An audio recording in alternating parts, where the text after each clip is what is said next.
Hello दोस्तों, कैसे हैं आप सब? एक समय की बात है, एक गांव में एक बुजुर्ग किसान रहता था। उसका नाम रामू था।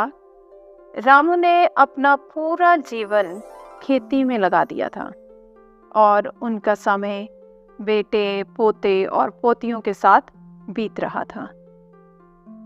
एक दिन उनके गांव में एक प्रसिद्ध संत आए।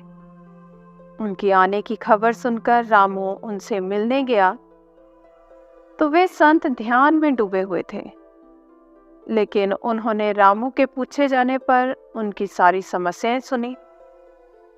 रामू ने कहा, महात्मा, मुझे अपने जीवन में संतोष नहीं है।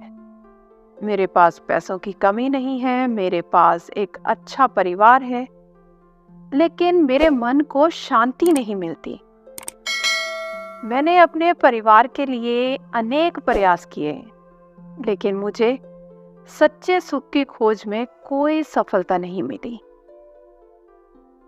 संत ने रामू की ओर देखा और कहा, बेटा, सुख और शांति की तलाश अच्छी बात है। जीवन में सच्चा सुख और शांति मोह और आसक्ति से बाहर है। रामू ने चिंताजनक आवाज में पूछा, महात्मा, तो मुझे ये शांति और सुख कैसे प्राप्त होगा? आप मुझे इसे प्राप्त करने का तरीका बताएं। संत ने प्रसन्नता के साथ कहा, बेटा, तुम अपने मोह और आसक्तियों से मुक्त होकर ही वास्तविक सुख और शांति को प्राप्त कर सकते हो। जीवन के रिश्तों में बंधकर तुम सुख की परेशानियों में फंस जाते हो। चलो, मैं तुम्हें अपने साथ भक्ति के मार्ग पर ले जाता हूँ। ऐसा करने से तुम कष्टों से पूरी तरह से मुक्त हो जाओगे। किसान को अपने परिवार के साथ मोह था। वह बोला, महाराज, जरा पोते पोतियों के साथ समय गुजार लो, फिर मैं आपके साथ चलूंगा। संत ने कहा, अच्छा, ठीक है। कुछ वर्षों के बाद संत वापस आए तो वृद्ध किसान इस बार बोला, जरा अपने पोते पोतियों का विवाह देख लूं, फिर मैं आपके साथ चलूंगा।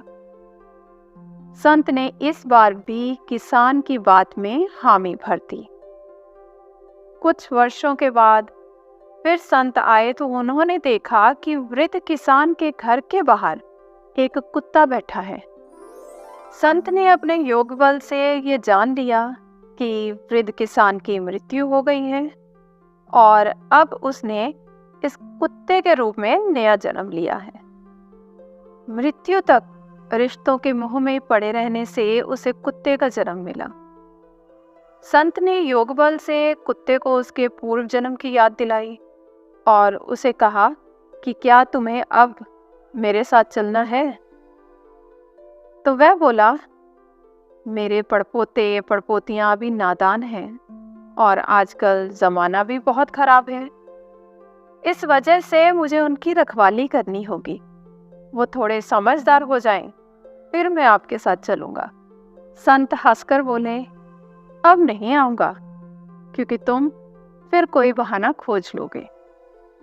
तो दोस्तों, इस कहानी का सार ये है कि संसारी जीव कभी अपने परिवार के मोह से मुक्त नहीं हो पाता।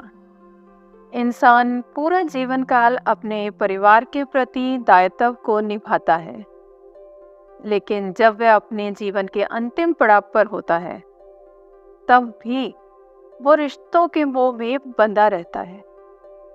इंसान को अपने खुद के लिए इतना तो करना ही चाहिए कि कम से कम वृद्धावस्था में रिश्तों का मोह त्यागे और ईश्वर का नाम स्मरण कर मोक्ष का रास्ता चुने।